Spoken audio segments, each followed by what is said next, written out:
こちらでは、女子高校生ミキの恋愛を描いた短編小説を朗読します。お楽しみいただけたら幸いです。それでは、朗読を始めます。タイトル、ロマンのない告白に、ちょっとだけときめいた。漫画喫茶、それは、堀内美紀にとって理想郷だった。愛知県三好市の住宅街にある、全国チェーンの漫画喫茶。全席に漫画の神棚があるようなこの空間で、しかも時給までもらえる。高校生の自分にとって、こんな夢のような場所があるなんて、と最初に気づいたとき、ミキは思わず天を仰いだ。土日だけという約束で始めたバイト。だけど、気がつけば週3日に。親には、急に従業員が倒れたとちょっとした嘘をついて、なんとかごまかしている。バイト代は、すべて漫画代と漫画喫茶の利用料金に消えていく。けれど、それが全く惜しくない。働けば働くほど漫画が読めるなんて、最高じゃん。時間とお金という二大壁を漫画愛で突き破った。そう思うたび、ミキの胸は誇らしさでいっぱいになる。堀内さん、今日もあの棚、整理お願いね。了解です。ちゃんとお盆切ったな、やってきます。即答した瞬間、自然と目が輝いた。隣で聞いていた同じバイトの西村くんは、くすっと笑う。高校は違うけれど、同い年。漫画好きという共通点もあり、最近ようやく話すようになった。リアル男子は正直苦手だけど、西村くんなら、まあ、会話できる。漫画キャラならいくらでも語れるのに、現実の異性となると、途端に言葉が出てこなくなる。でも、西村とは自然と話が続いた。きっかけは些細なこと。確か、緑の巻き場王の名シーンの話だった。あの日から、ミキと西村は、空き時間にジャンプの名台詞や、名脇役ベスト3について真剣に語り合う仲になった。そんなにテンション上がるたなかね。ちゃんとお盆期を知らずに育ったこと、後悔した方がいいよ。うん。やりとりをしながら、心の奥では少しずつ、西村との距離が縮まっているのを感じていた。ある日の夜、棚の片付けを終えたタイミングで、西村がこちらをチラチラ見ているのに気がついた。鼻に何かついてる？いや、そうじゃなくて、ちょっと提案があるんだ。提案？首をかしげると、西村は制服のポケットから折りたたまれた紙を取り出した。広げてみると、それは手書きの漫画リストだった。作者名、関数、既読チェック。ちょっと待って。私も似たようなの作ってるんだけど。貸し借りしない。俺のも読んでいいからさ。そしたら出費も減るし。今、なんて言った？耳が一気に熱くなる。言葉の意味は理解できるのに、頭がついていかない。何それ？どういうこと？いや、だから、お互いの漫画を貸し合えば節約になるし、ついでにさ、俺、堀内さんともっと喋りたいんだよね。それって、今のって。ついでに告白。数秒の沈黙。ついでにって、こいつ、告白の枕言葉についでにとか言いやがった。ロマンが、ない。怒鳴り声が喫茶内に響いた。もっと他の言い方があるでしょ。俺の世界には君だけだとか、君に出会って俺の人生がモノクロからカラーになったとか、なんで出費が減るなの？ごめん。言い方間違えた。でも本気だから。かせって手を振る彼を、ミキは睨みつけ、ながら、でも、笑いそう。怒ってるはずなのに、心の奥では、くすっと笑ってしまいそうだった。漫画の話ができる相手として、大事に思ってくれてる。それが、彼の言葉の節々から伝わってきたから。じゃあさ。出費が減るとか言うんじゃなくて、もっとロマンチックに言い直して。無理なんだい。ダメ。じゃないと、OK しない。西村は数秒うなった後、小さく息を吐いていった。じゃあ、堀内さんの趣味の漫画、俺に貸してくれませんか？その代わり、俺の時間とか、いろんなものも貸すから。その瞬間、笑いがこぼれた。変に真面目で、でもどこか不器用で、まっすぐなその告白は、ミキの心にスッと染み込んでいった。はいはい、それなら合格。本当に。オーケー。でも貸した漫画は丁寧に扱ってよね。わかってる。透明カバーもつけて返す。どうやって毎回買う気？そっか、無理だね。苦笑いしながら赤面する西村を見ていると、なんだかくすぐったい気持ちになる。じゃあ、時々ラブレターつけて返す。それは、欲しい。再び沈黙。でも今度は怒りでも呆れでもなくて、ただ照れくさい。でも心地よい空気が流れた。ミキがその沈黙に耐えきれず冗談とく突っかかる。ねえ、今しまった、面倒なこと言ってしまったとか思ってるでしょ？なんでわかるの？こいつ。怒るふりをしながらも、もう顔は笑ってしまっていた。こんなにロマンのない告白なのに、いや、だからこそ、この恋は、ちょっと現実的で、でもかなり嬉しい。ミキの日常に混ざった一冊の漫画みたいなものだった。さて今回はですね、ロマンのない告白にちょっとだけときめいたという短編小説、この一部を一緒に見ていきたいと思います。はい。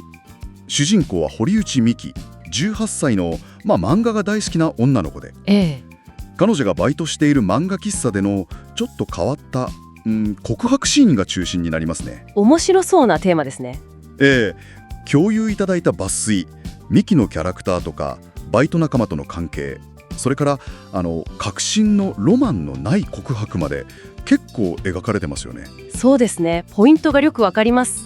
このなんかユニークな瞬間がどうしてミキの心に響いたのか、そしてこれを聞いているあなたにとってどんな発見があるか、一緒に探っていけたらなと。はい、ぜひ。まず主人公のミキ、彼女本当に漫画が好きなんですよね。バイト先の漫画喫茶のことを理想郷って呼んでるくらいで、最初は土日だけだったのに、なんか親には内緒で週3に増やしちゃうっていう。それはすごい熱意ですね。しかもバイト代は全部漫画関連に消えちゃう。でも後悔はないと。なるほど、筋金入りですね。特にジャンプ黄金期の棚整理になると目が輝くっていう描写があって、なんかその熱量が伝わってきますよね。彼女の世界の中心がそこにある感じがしますね。でそこに現れるのがバイト仲間西村くん。はい、西村くん。ミキはもともと現実の男の子って苦手意識があるんですけど、西村くんとは共通の趣味、つまり漫画ですね、特に緑の巻き場をがきっかけで自然に話せるようになったと。いいですね。やっぱり共通言語があると違いますよね。そうなんですよ。だから少しずつ距離が縮まってるなってミキは感じてるわけです。なるほど。趣味が人間関係のハードルを下げる良い例ですね。いよいよ問題のシーンです。ある日、西村くんが手書きの漫画リストを見せてきて、貸し借りしないって提案するんです。ふむ。ここまでは漫画好き同士ならありそうですよね。そうですよね。自然な流れかなと思いきや、彼の次のセリフが、俺のも読んでいいからさ、そしたら出費も減るし。おっといきなり現実的ですね。そう、経済的メリットを前面に。しかもさらに続けて、ついでにさ、俺堀内さんともっと喋りたいんだよね。はい、ついでに告白。ついでに。そう、ついでにですよ。これちょっとってなりません？なりますねいや、これはミキじゃなくてもロマンがないって叫びたくなりますよ。ですよね。彼女が読んでる漫画みたいな劇的な言葉を期待してたところに、出費削減とついでに。理想と現実のギャップがすごい。ただこのついでにっていう言葉は彼の不器用さの表れとも取れますし。不器用さですか？もしかしたら彼の中では漫画の貸し借りっていう関係性の土台がすごく大事で、告白はそれに付随するものみたいな、そういう本音が出ちゃったのかもしれない。あなたならこの不器用さどう感じますか？そう言われると、なるほど、彼なりの誠実さの形なのかな。ミキもめちゃくちゃ怒りながらも、くそ笑いそうってなってるんですよね。そうなんです。そこが面白い。言葉はロマンチックじゃないけど、この人は漫画の話ができる相手として私のことを大事に思ってくれてるんだなっていうのはなんか伝わったんですかね。かもしれませんね。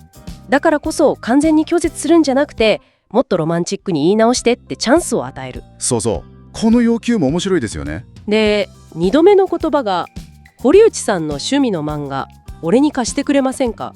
その代わり、俺の時間とかいろんなものも貸すから。あー、なるほど。これもまだ不器用ですけど、さっきのものの貸し借りから時間とかいろんなものっていうもっとパーソナルなものに変わってますよね。確かに時間も貸すってなんかちょっと深くないですか？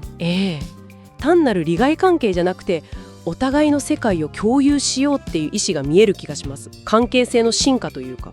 なるほどな。だからミキもはいはいそれなら合格で受け入れるんですね。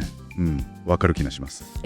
その後の漫画の扱いについて細かく注意するところとか、彼が時々ラブレターつけて返すなんて言い出して、いいですね。ミキがそれは欲しいで素直に反応するところとか、なんかすごく微笑ましくて、最初のぎこちなさがだんだん2人のペースになっていく感じがしますね。そうですね。最終的にミキはこの告白をちょっと現実的でもかなりフレッシー、私の日常に混ざった一冊の漫画みたいなものって捉えるんです。いい表現ですね。これってフィクションへの憧れと現実のギャップをなんていうか否定せずに受け入れた上で、その現実の中に自分だけの価値を見出したってことだと思うんですよ。理想通りじゃなくても自分にとってしっくりくる本物のつながりみたいな、そういうことだと思いますね。いやー、面白い展開でしたね。なんかロマンがないって言いつつ、それがかえって2人のリアルな関係性を際立たせたというか。本当にそうですね。不器用だけど正直なコミュニケーションが予想外の形で心に響くこともあるんだなと。